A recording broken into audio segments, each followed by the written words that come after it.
ప్రభు అయిన యేసుక్రీస్తు వారి యొక్క నామం పేరిట అందరికీ శుభాభివందనాలండి. మొదటిగా దేవుని వాక్యమును చదువుకుందాం.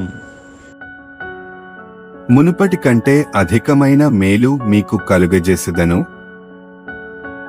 ఈ వాక్యము మన వినికిడిలో దీవించబడును గాక. దయచేసి ప్రార్థన చేసుకుందాం.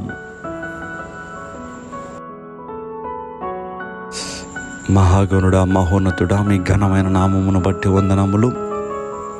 మరొక రోజును మాకు దయచేశారు. మీ కృప లేనిదే ఈ రోజులోనికి మేము ప్రవేశించలేము. మీ అపారమైనటువంటి కృపను మా ఎడలో చూపిస్తూ అనుక్షణము మమ్మల్ని ఆదరిస్తూ ఎంతగానో సహాయం చేస్తూ ఉన్నారు. గడిచిన రాత్రి చక్కటి నిద్ర దయచేసి మీ కాపుదల మా అందరికీ దయచేసినందుకు స్తోత్రాలు. ఈరోజు నిబిడలో వారి దినచర్యను ప్రారంభిస్తూ ఉంటుండగా నిబిడలకి మీరు తోడుగా ఉండండి ప్రభువా. మేమేమై ఉన్నామో అది మీ దయ వలన, మీ కృప వలన. మీ కృప ఎంతో గొప్పది. ఎన్నిక లేనటువంటి మమ్మల్ని ఎన్నుకున్నారు. అసలు మీ బిడ్డలను అనిపించుకునే అర్హత, యోగ్యత మాకు లేదయ్యా. తండ్రి అని పిలిచేటటువంటి ఆ అవకాశమును మాకు అనుగ్రహించారు.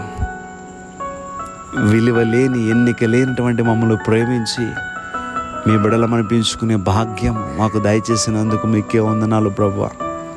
సమయంలో ఈ ప్రార్థనలోకి మించిన ప్రతి బిడ్డ వరకు ప్రార్థన చేస్తున్నాను. పేరు పేరున ప్రతి బిడ్డను మీరు దీవించండి, ఆశీర్వదించండి. ఈరోజంతా కూడా నీ బిడ్డలు సంతోషంగా ఉండాలి, ఆనందంగా ఉండాలి ప్రభువా. వారి ప్రతి అవసరమును తీర్చండి తండ్రి. నీ బిడ్డల ప్రయాణాలకు తోడుగా ఉండండి, వ్యాపారాలకు తోడుగా ఉండండి, ఉద్యోగములకు తోడుగా ఉండండి. అలాగే విదేశాల్లో ఉన్నటువంటి బిడ్డల కొరకు ప్రార్థన చేస్తున్నాను.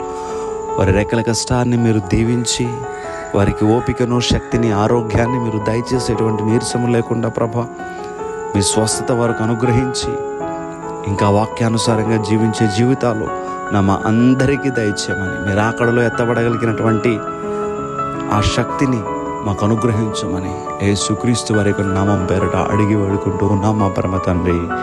Amen, amen, amen.